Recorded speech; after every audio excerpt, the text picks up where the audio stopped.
नमस्ते दोस्तों। दुर्वासा ऋषि और कल्पवृक्ष की कथा। पौराणिक कथाओं के अनुसार दुर्वासा ऋषि भगवान श्री राम जी के दर्शन करने के लिए अपने 60,000 शिष्यों सहित अयोध्या नगरी को जा रहे थे।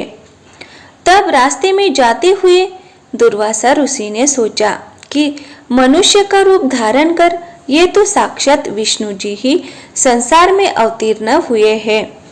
यह तो मैं जानता ही हूँ, परंतु सांसारिक लोगों को आज मैं उनका पौरुष दिखलाऊंगा। अपने मन में ऐसा विचार करते हुए वो अयोध्या आए और अयोध्या नगरी में प्रवेश कर सबको साथ लिए भगवान श्री राम के भवन के 8 चौकों को लांघकर पहले माता सीता के भवन में पहुँचे। तब शिष्यों सहित दुर्वासा ऋषि को माता सीता के द्वार पर उपस्थित देख पहरेदारों ने जल्दी से दौड़कर भगवान श्री राम को इसकी सूचना दी। ये सुनते ही भगवान श्री राम दुर्वासा ऋषि के पास आ पहुँचे और उन्हें प्रणाम कर सबको बड़े आदर सहित भवन के अंदर ले गए और बैठने के लिए आसन दिया। तब आसन पर बैठते ही दुर्वासा ऋषि ने मीठे वचनों में भगवान श्री राम से कहा कि आज 1000 वर्ष का मेरा उपवास व्रत पूरा हुआ है। इस कारण मेरे शिष्यों सहित मुझे भोजन कराइए और इसके लिए आपको केवल 1 मुहूर्त का समय देता हूँ।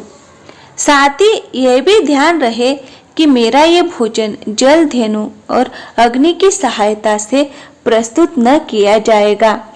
केवल 1 मुहूर्त में ही मेरी इच्छानुसार वो भोजन जिसमें विविध प्रकार के पकवान प्रस्तुत हो मुझे प्राप्त हो। इसके अतिरिक्त यदि तुम अपने गृहस्थ धर्म की रक्षा चाहो तो शिव पूजन के लिए मुझे ऐसे पुष्प मंगवा दो जो आज तक यहाँ किसी ने देखे ना हो। यदि ये तुमसे ना हो सके तो मुझसे स्पष्ट कह दो कि मैं इसमें असमर्थ हूँ, मैं यहाँ से चला जाऊंगा। दुर्वासा ऋषि की इस बात को सुनकर भगवान श्री राम ने मुस्कुराते हुए नम्रता से कहा, भगवान आपकी ये आज्ञा मुझे स्वीकार है। तब भगवान श्री राम की बात सुनकर दुर्वासा ऋषि ने प्रसन्न होकर कहा, मैं सरयू नदी में स्नान करके वापस आता हूँ। शीघ्रता करना, हमारे लिए सब सामग्रियों को प्रस्तुत करने के लिए अपने भाइयों तथा सीता को शीघ्रता के लिए कह देना। भगवान श्री राम ने कहा, अच्छा आप जाइए, स्नान करके आइए। दुर्वासा ऋषि स्नान करने चले गए। भगवान श्री राम चिंतित हो गए। लक्ष्मण, भरत, शत्रुघ्न और माता सीता तथा सबके सब व्याकुल होकर भगवान श्री राम की ओर देखने लगे कि महर्षि ने तो इस प्रकार की सब अद्भुत वस्तुएं मांगी है, इसके लिए देखे कि अब भगवान क्या करते हैं। क्योंकि बिना अग्नि जल और बिना गौ के उनके लिए किस प्रकार से भोजन प्रस्तुत करते हैं।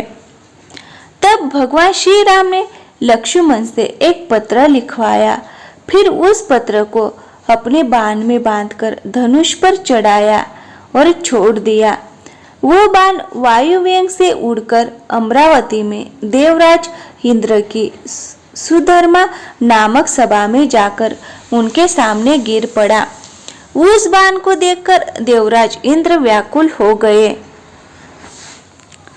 कि ये बाण किसका है। फिर उठाकर देखा तो उस पर भगवान श्री राम का नाम लिखा हुआ था। फिर उसमें बंधे हुए पत्र को खोलकर पढ़ा। पत्र खुलते ही वह बाण फिर वहां से उड़कर भगवान श्री राम के तरकश में आ घुसा। उधर देवराज इंद्र ने उस पत्र को सभा में बैठे हुए सब देवताओं को सुनाया। उसमें लिखा था, देवराज इंद्र, स्वर्ग में सुखी रहो। मैं सदा तुम्हारा स्मरण करता हूँ, परंतु मैं तुम्हें आज एक आज्ञा देता हूँ। आज 1000 वर्ष के भूखे दुर्वासा ऋषि अपने 60,000 शिष्यों के साथ अयोध्या नगरी में आए हैं। वो ऐसा भोजन चाहते हैं जो गौ जल अथवा अग्नि के द्वारा सिद्ध न किया हो। इसके साथ ही उन्होंने शिव पूजन के लिए ऐसे पुष्प मांगे हैं जिन्हें कि अब तक मनुष्यों ने ना देखा हो। मैंने उनके ये मांग स्वीकार कर ली है। वो सरयू नदी में स्नान करने गए हैं, इसीलिए तुम शीघ्र ही कल्प वृक्ष और पारिजात जो क्षीर सागर से निकले हैं क्षण मात्र में मेरे पास भेज दो। इसके लिए रावण के संहारक मेरे बाणों की प्रतीक्षा मत करना। ये पत्र देवताओं को सुनाकर देवराज इंद्र तत्काल उठ पड़े और कल्प वृक्ष तथा पारिजात को साथ लेकर देवताओं सहित विमान में बैठकर अयोध्या नगरी में आ पहुंचे। लक्ष्मण जी ने देवराज इंद्र का स्वागत किया। देवराज इंद्र ने भगवान श्री राम के पास पहुंचकर पारिजात और कल्प वृक्ष को भगवान श्री राम को अर्पण किया। इतने ही में सरयू तट से दुर्वासा ऋषि ने अपने एक शिष्य को भगवान श्री राम के पास भेजा कि तुम जाकर देखो कि श्री राम इस समय क्या कर रहे हैं। मैंने जो आज्ञा दी है उसके अनुसार कुछ अन्न अब तक बना है कि नहीं, अब तक वैसे ही चिंता मग्न है या कुछ कर रहे हैं। यदि मेरी आज्ञा अनुसार पकवान प्रस्तुत कर रहे हैं तो अब तक कितनी सामग्री तैयार हुई है, ये सब तुम चुपके से देखकर वापस मेरे पास आओ। तब जो आज्ञा ऐसा कहकर वह शिष्य श्री राम के भवन में आया। देखा तो कल्प वृक्ष और पारिजात से युक्त देवताओं की मंडली में मर्यादा पुरुषोत्तम श्री राम विराजमान है।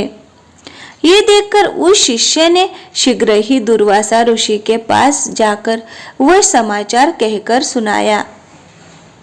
शिष्य की ये बात सुनकर दुर्वासा ऋषि को आश्चर्य हुआ। जल्दी से स्नान कर शिष्यों को साथ लेकर दुर्वासा ऋषि भगवान श्री राम के भवन में आ पहुंचे। दुर्वासा ऋषि को आते देखकर देवताओं सहित भगवान श्री राम ने उठकर उन्हें तथा उनके सब शिष्यों को बड़े आदर के साथ प्रणाम किया और उत्तम आसन पर बिठाकर माता सीता तथा लक्ष्मण आदि के साथ उनकी पूजा की। फिर जिन पुष्पों को मनुष्य ने अब तक नहीं देखा था, शिव पूजन के हेतु पारिजात के उन पुष्पों को भगवान श्री राम ने दुर्वासा ऋषि के सामने प्रस्तुत किया। उन पुष्पों को देखकर दुर्वासा ऋषि को एक बार तो आश्चर्य हुआ, लेकिन मौन भाव से उन्हें ग्रहण कर शिवजी तथा अन्य देवताओं की उन पुष्पों से ज्यादा की। फिर उसी क्षण भगवान श्री राम ने लक्ष्मण तथा माता सीता आदि को सब भोजन परोसने की आज्ञा दी।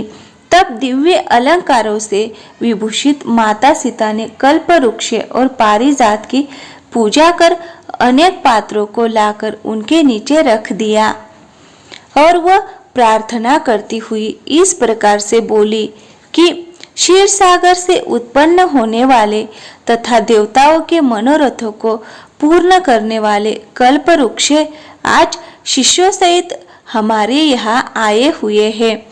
दुर्वासा ऋषि को तुम संतुष्ट कर दो। तब माता सीता के इस प्रकार कहते ही कल्प वृक्ष ने क्षण मात्र में वहां पर रखे हुए अनेक पात्रों को अनेक प्रकार के खाद्य सामग्रियों से परिपूर्ण कर दिया। फिर तो उन सब अन्नों को उर्मिला सहित सीता ने सुवर्ण के पात्रों में रखकर दुर्वासा ऋषि के समक्ष परोस दिया। फिर तो भगवान श्री राम से निवेदित दुर्वासा ऋषि ने अपने शिष्यों के साथ बड़े प्रेम से वो भोजन ग्रहण किया। भोजन ग्रहण करने के बाद भगवान श्री राम बोले, तांबूल और दक्षिणा लेकर वहां से अपने शिष्यों के साथ वापस रवाना हो गए। तो दोस्तों, वीडियो अगर पसंद आया हो तो वीडियो को एक लाइक करें और चैनल को सब्सक्राइब करें और अपने दोस्तों के साथ शेयर करें और कमेंट में जय श्री राम अवश्य लिखें। तो दोस्तों मिलते हैं अगली वीडियो में। थैंक यू, धन्यवाद।